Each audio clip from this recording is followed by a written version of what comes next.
আমরা একটা সিঁড়ি একটা ধাপ উপরে উঠলাম, এরকম আমরা উঠবো হচ্ছে 2, 3, 4, 5, 6, 7টা উঠবো। 7টা উঠলে প্রায় 3 কিলোমিটারের মতো উঠা হয়ে যাবে, কিন্তু টোটাল তো অনেক, এত বড় তো আর উঠে যাবে না, কিছু দূর উঠতে হয়, রেস্ট নিতে হয়, আবার উঠতে হয়।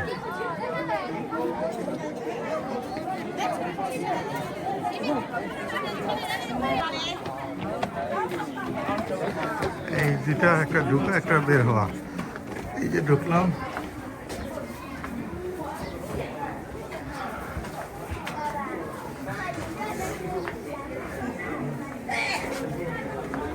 এই যে বের হলাম।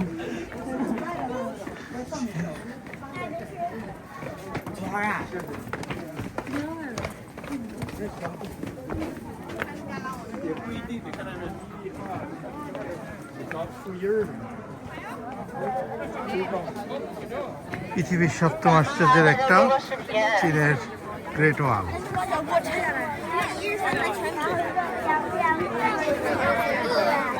প্রাকৃতিক অপরূপ সৌন্দর্য, আর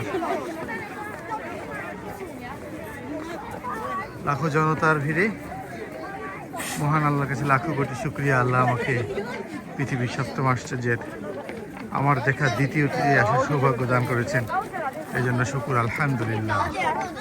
প্রথম থেকে আমার যা হয়েছিল সুন্দরবন, যেটা আমাদের বাংলাদেশে অবস্থিত, দ্বিতীয়টি আজকে নেপালে, চীনের গ্রেট ওয়াল। আল্লাহ চাহে তো, আল্লাহ তৌফিক দিলে 7ম আশ্চর্যের 7টি আমি দেখার জন্য উদ্গ্রীব হয়ে আছি।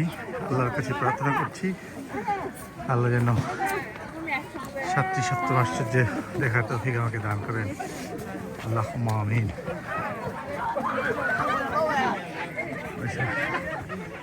পাহাড় আর সমতল, আমরা ওইখানে ছিলাম, আমরা এই জায়গাটা ছিলাম, সেখান থেকে এদিক দিয়ে উঠে এদিক দিয়ে আসলাম, এইদিকে অসংখ্য লোক, এইদিকে আমরা ওই দিক দিয়ে উঠি নাই, আমরা এই দিকটায় যাচ্ছি। অসম্ভব রকম সুন্দর একটা কিছু, এটা হচ্ছে ঢালু, ঠিক এরকম উপরের দিকে উঠতে হয়। স্কুলের স্টুডেন্টরা আসছে অনেক, আমি একটু অবাক হচ্ছি। হ্যালো হ্যালো হ্যালো, এত সকালবেলা এত লোকের ভিড়, এত লোকের সমাগম, আমি অবাক হয়ে গেলাম।